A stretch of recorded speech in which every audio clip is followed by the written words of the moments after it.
Aku masih di course tentang inflasi dan indeks harga.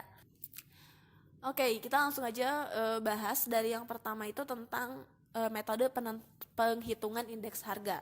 Sekarang aku mau kasih tahu dulu rumus dari menghitung indeks harga itu kayak gimana.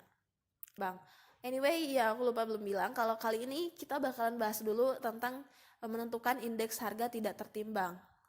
Jadi menentukan indeks harga itu ada dua, yang tertimbang dan yang tidak tertimbang. Kali ini mau aku bahas dulu yang indeks harga tertimbangnya. Anyway, cara ngehitung indeks harga pun sebenarnya metodenya ada banyak, ada beragam. Ada metode agregatif sederhana, ada metode Lavoisier, dan banyak banget lah pokoknya. Tapi di sini yang bakalan aku kasih tahu itu adalah tentang metode agregatif sederhana. Ada di soal-soal di ujian-ujian sekolah atau biasanya di textbook. Kalian di textbook SMA juga biasanya menggunakan metode agregatif sederhana ini. Dan rumusnya untuk metode agregatif sederhana itu adalah P0N atau IA, kadang-kadang ini disingkatnya IA sigma PN dibagi sigma PO dikali 100. Apa sih sigma PN? Sigma. Nah, jadi IA atau PON di sini adalah indeks harga yang tidak ditimbang. Dan PN di sini adalah harga yang dihitung angka indeksnya. Jadi misalkan kita mau ngebandingin tahun 2017 sama tahun 2016. Nah, yang mau kita tahu itu kan di tahun 2017-nya. Nah, itu yang namanya PN. Nah, kalau yang PO itu adalah harga pada tahun dasar, harga yang menjadi tahun pembandingnya. Misalkan ngebandingin sama 2016, nah berarti PO itu yang 2016-nya. Nah, misalkan kita mau ngebandingin kayak gimana sih perkembangan bahan pangan dari tahun 2016 ke tahun 2017. Di sini jenis barangnya ada 4 barang nih yang aku bandingin. Ada barang A, barang B, barang C, dan barang D. Nah, kalau untuk barang A, ini di harga tahun 2016-nya itu adalah 1.000. Tapi di tahun 2017 ini naik harganya jadi 1.100. Berikutnya itu barang B, ini di tahun 2016 itu harganya 1.200, tapi di tahun 2017 ini naik jadi 1.500. Berikutnya barang C, ini yang asalnya 500 harganya naik jadi 600.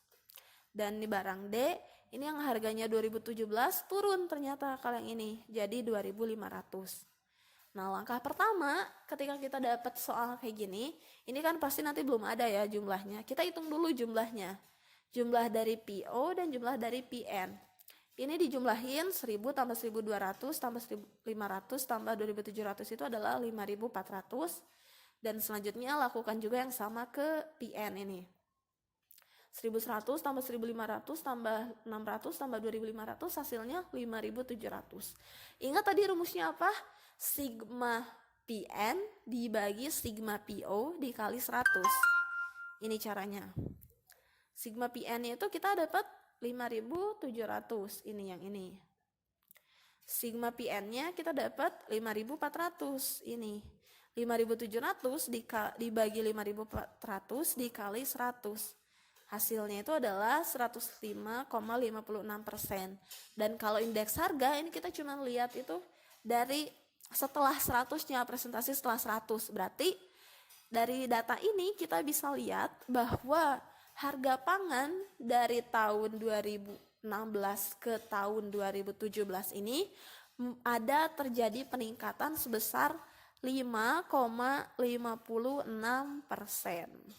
Nah, itu cara menghitung indeks harga tidak tertimbang dengan metode agregatif sederhana.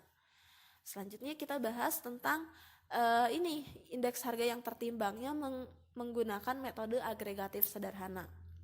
Sebenarnya rumusnya itu hampir sama, cuman di sini yang beda itu ada dikaliin W di sini.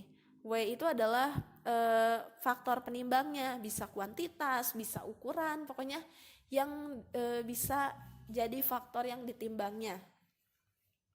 Dikaliin 100 sama rumusnya kayak sebelumnya, cuman bedanya ada ini aja.